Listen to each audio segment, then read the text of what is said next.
and welcome to another episode of the program Improve Seeds on ARCN TV, Nigerian's first agricultural television, Mabuchi Abuja. Farmers have different crops with different properties, and that a variety of tools could help improve agricultural outcome under different conditions. In the present day, our interconnected agricultural systems are still the foundation of the global food system, and the latest technologies from improved crop varieties to digital agro-advisory systems provides modern farmers with a range of solutions that would have been unimaginable even for a few decades to come. This is our focus on the program Improve Seeds. I am Hilda Homsem Glantuam. More after this short break.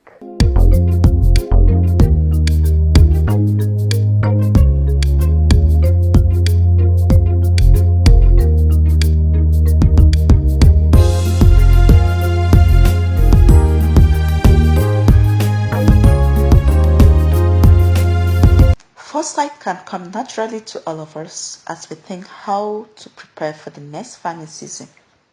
Systematic strategic foresight approaches, both qualitative and quantitative, would help us move beyond predictions based on prior data and to pull back the curtain on possible futures that can support decision making on a larger scale. In an agricultural development context, scenarios describing alternative possible futures are in many ways the independent variables, and through scenarios we can test what might happen given expected changes such as climate change and among others, and our possible responses to new technology, new policies. In this way, strategic foresight analysis is anticipatory in the sense that it allows us to test how different strategies today might help us respond to the challenges we might likely face in the future in the world of agriculture. In many ways, the Green Revolution is our Goals of Agriculture past, in the sense that it continues to influence us to this day. While the Green Revolution assured food security for billions of people, there were also numerous unanticipated social and environmental costs associated therewith. There is a call for a Green Revolution, which suggests that with better foresight, we might be able to avoid many of the unanticipated costs associated with challenges faced by farmers. Throughout the world, in simple terms, food is kept safe by the collective efforts of all the relevant actors in the food supply chain, that is, the national authorities, by establishing relevant guidelines and standards, food producers by adopting food practices, business operators by complying with regulations, and the consumers by being aware of safe food handling practices. This shared responsibility forms the basis for the slogan adopted for the annual World Food Day Safety. The annual World Food Safety Day. Food safety is everyone's business. That is 2021. As every food system evolves and responds to various challenges like climate change, globalization, resource depletion, growing inequalities, geopolitical instabilities, e-commerce, amongst many others, food safety needs to be kept pace with these changes. Policies, guidelines, standards, and regulations related to food safety need to be kept up to date or further developed to reflect the changing needs within the current system. Managing critical food safety deficiencies will foster the efficiency and resilience of every food system and ultimately help achieve food security while ensuring global public health. More recently, Food and Agricultural Organization published The Future of Food and Agriculture, Trends and Challenges in 2017 with the purpose of increasing understanding of the nature of challenges that the agri-food system do and will continue to face in the 21st century. The report identifies some global trends and challenges that need to be taken in account to achieve food security and sustainable development in the future, FAO 2017. Building on this publication, The Future of Food and Agriculture, Alternative Pathways to 2050, which analyzed the global challenges for the future of food and agricultural system and explored through a quantitative foresight exercise based on a global socio-economic models how to tackle the challenges or leaving them unaddressed will affect the sustainability. The Agricultural Research Council of Nigeria organized a train-the-trainee workshop on foresight and ways to improve agriculture and the research in relation to agriculture. The executive secretary was present, and that ushered the beginning of the training proper as the 7 facilitators elaborated on different topics related to the discourse. Let's hear them. Orders analysis to illustrate and understand a complex system, relationship between them, the interaction within a project or an organization. So in this case, we are going to be using a rich picture as a kind of analyzing instead of the normal analysis you know. And in this, every stakeholders will be captured along with it. Now, what are the components of a rich picture? There are so many things that make it rich. These are the components. We have the stakeholders, that is the individuals, group, or organizations with an interest or influence in the projects are represented. Those can include your customer, your supplier, then your regulators, and so on. Depends on your picture. Then, another thing we consider again, the relationship, the connection and the interaction between the stakeholder are depicted, showing how they influence or depend on each other. Then we also have the processes. The processes, the activities, and the workflow within the system are illustrated, highlighted how different stakeholders engage with those processes. You will see how they engage in the processes, how every partnership comes in, are usually represented. From there, when they are together, you'll be seeing the areas where they have issues, where they have problems. You will see it over there. That is the issue and concern. Then the context and the environment. We're talking about the broader content, including the cultural, the social, economic, and technological factors. It's also included to provide a comprehensive view of that system. That is the view of the system. Future way is a circular diagram that starts with central idea or event in the middle and radiate outwards. Each layers represent level of impact or consequence, moving from direct to more indirect effect or consequence. I'm here to talk about backcasting. And here we have the question that says, what is backcasting? What is backcasting? How I wish I have time, I would have asked us, because Dr. Nemeka made justice to this yesterday.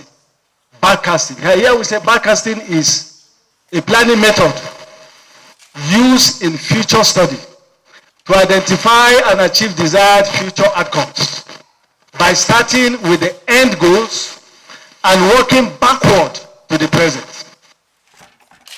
Backward to the present. I'm here to discuss the causal layer analysis. Causal layer analysis is a future study developed by Sohail Inanatullah. It is used to explore different layers of understanding and perception surrounding an issue, problem, or event.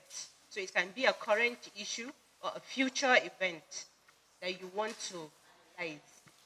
It helps to uncover the underlying causes, worldviews, myths, and shape of understanding the future. It is divided into 4 levels. That's the litany, the systemic causes, the worldview or the discourse, and the myth.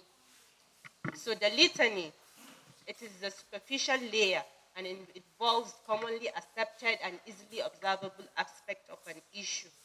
That's like the headline. This is more on the issues surrounding what you are going into. So for example, we have the climate change. So the litany can include rising global temperatures, frequency of increasing weather events, and melting ice caps.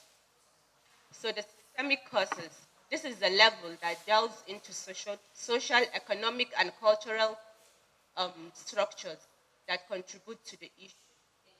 Analysis, trend, policies, and systemic drivers. So the underlying systemic issue and patterns, that's what you will focus more here. Example of our first topic, the climate change, the systemic causes might include dependence on fossil fuels, deforestation, economic growth model that prioritize short-term gains. So the worldview and the discourse. At this level, you shift more deeper into the social and cultural assumptions, ideologies, and discuss the shape of the systemic cause. It involves understanding the dominant worldviews. It focuses more on the cultural and ideological context. So for the climate change worldview might explore the benefits of the human dominance over nature, the assumption and the technological solution that can bring about the end of climate change. So, and the last one, we have the myth or the metaphor. That's the deepest level, and it's mostly not true, but what people always assume about the problem. Okay, you can say the myth for climate change here, it's Earth as a living organism, or Mother Nature's revenge on people, that we have been abusing the nature all this while, and climate change has come to play its role. You know, we have triangle. You can see the picture we have here, the pull, the push, and of course the width. Then the possible future.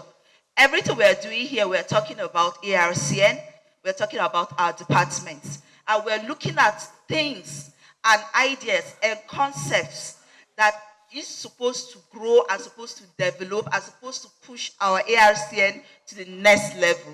And of course, if you see the triangle, this cannot stand without this. This cannot stand without this. So all of them are connected. And then it will give us the possible future of ARCN that we want.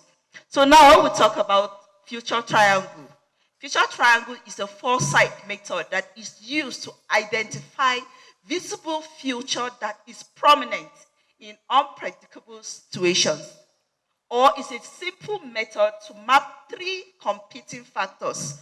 We have the pull of the future, the push of the present, and the weight of history or past situation. What is the dynamic that shapes our future? What is the dynamic that shapes ARCN? What do we think pulls ARCN? What do we think pushes ARCN? And what are some of the weights that is laying on ARCN or our department and is depriving us from reaching our goals that we want? Now, the pull of the future. This is the visible images and ideas about the future. The emerging trends that motivate or attract individuals, the group of persons or an organization. Now, we talk about the imaginations. What are those things that are on our head? You know, for instance, the TV. We are very sure, or rather, it's time to be corrected. Maybe ES had this imagination of creating a TV house. He saw that, okay, if I bring a TV house to ARCN, it will help promote agriculture. It will help take information round, like farmers will be able to get the accurate and definite things about agriculture, about farming, the different methods, the food, and all that, all those stuffs. The dreams that we have, the desire and the aspirations. These are the pulls. Then we have the push. That is the current trends that are creating changes in the present. The driving force that is pushing you towards creating a different or a unique future that you desire. Is it the vision? We have the goals. We have the passion. As a department, what do you think are your visions? What are your goals? What are the passions that you think you can put together that will help give your department or ARCN a better and a brighter future? Then we talk about the weight of the past. That is the patterns and choices we've made in our past. These include the historical, the cultural norms, the institutional structures that influence future possibilities. These are some of the decisions taken, the mistakes that were made, the works undone.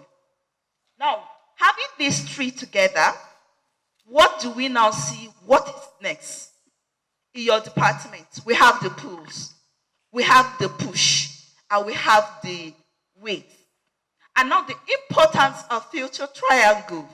The three angles of the triangle represent a vision of the future, the driving forces of the present that affects our future, affects ARCN, affects our department, affects even our homes, because this can also be used in our daily lives, in our families, in our relationships. And then what can we do to lighten up the weight? How can we make the possible best of the images in our minds to bring it into reality? That is all about future triangle of your department or of ARCN or of your family and lifestyle. Is a module used in future studies that help us to identify nascent trends, and also monitor these trends, then analyze these trends and see how these trends actually can impact in our future activity or in our future plans. That is just what emerging issues analysis is all about. And the goals of this is to identify or to detect a signal or an issue at the primordial stage before it eventually becomes an issue. Somebody says the first test of leadership actually is to detect a problem before it becomes an emergency. I believe that is where this whole emerging issue analysis hinge on. To detect a problem early, or to detect not only a problem actually, you can also detect an opportunity early before it becomes known to people. So we can look at it in two ways, either the positive or the negative. So that's what emerging issue is all about, for us to be able to detect something before other people get to know it all, so they can help us in our future plan. And this diagram explains it all actually. At this point, we're talking about the weak signal. Now, at this ground stage, we talk about the weak signal. When an issue just emerges as a weak signal. Now, it could be for the sake of this presentation, I may use an example. Example, when we had the issue of kidnapping, we used to have kidnapping then. Those of us that are old enough to remember when kidnapping started.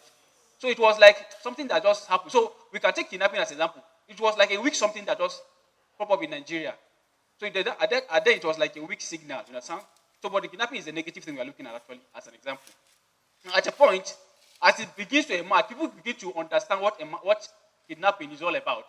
As more information begins as people begin to understand, more information about kidnapping begins to become relevant or become aware. Weak signal is actually something that just pops up and it just fizzles away. But an emerging issue, when it comes up as a weak signal, it sustains, it begins to develop.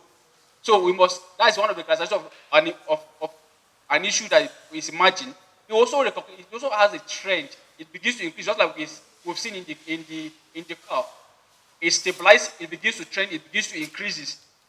It has a potential impact in the future. And when it has a potential impact, that means there's a way it can affect our development as people or as a community. So those are some of the important characteristics of an emerging issue. Scenario building is actually in foresight, is actually a future thinking strategy. Structured method to help prepare for possible futures that we want, just like we discussed yesterday. It gives us details, we have the narratives of those futures we want to get to. I used yesterday a child going to school who wants to read medicine. You begin by putting the child in a good primary, secondary school. This child begins to do science subjects, chooses to read medicine. And if the child is not able to get into medical school, the child can actually do paramedical courses because the child has been prepared with physics, chemistry, biology already. I hope we remember yesterday. Okay, so what's the purpose of having those scenarios, opportunities? Why? Because the futures we want to go to, they are filled with uncertainties. We cannot stop uncertainties from happening. So for an organization like ARC, and building scenarios will help our organization and individuals to understand and navigate through the scenarios that come up. Through the scenarios that come up as we emerge as an organization. It can be inherent, can be caused by certain drivers and trends. So that's one of a purpose. Another benefit is that it informs strategy. You're able to provide a basis of planning. Like I told us, our strategic plan is on the way. In every decision we are taking, for instance, you want to build a resilience in preparing for multiple features. If you're able to do scenario planning, it will help you than relying on one single particular outcome.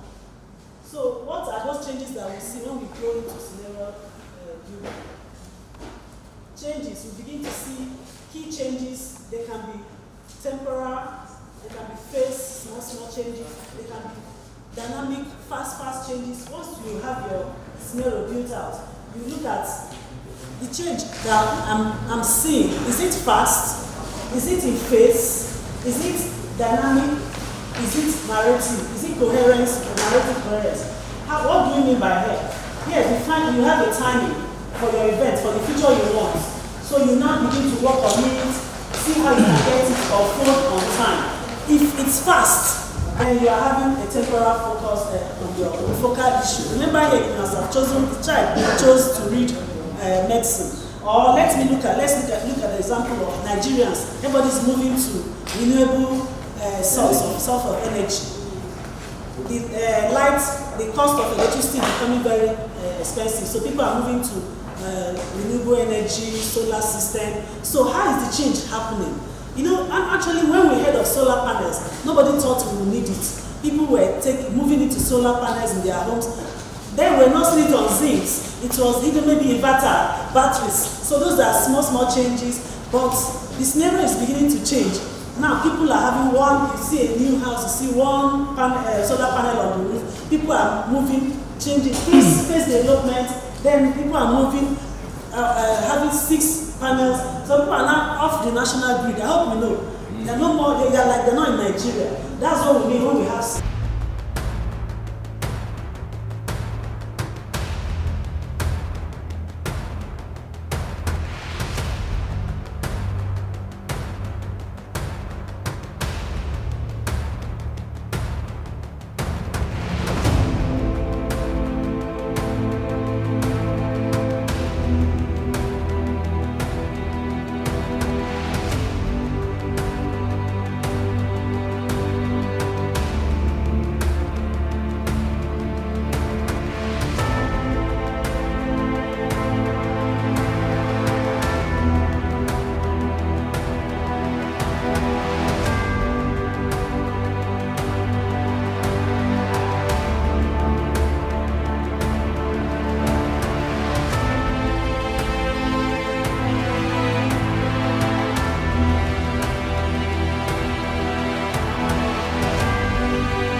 Thank you for being part of the program Improve Seeds on ARCN TV.